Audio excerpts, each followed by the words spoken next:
My grandfather may have murdered my grandmother and tried to drug my mom when she was 11 and got away with it. When my mother was 11, she was at home with my nurse grandmother and abusive grandfather. My mom had a pretty tough childhood and still wet the bed every night.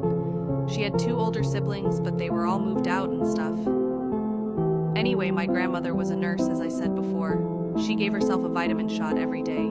She just administered it to herself, no big deal. She had been doing this as long as my mother can remember. Well, on this particular night, there was a lot of fighting. Threats, crying, physical violence, the whole 9 yards.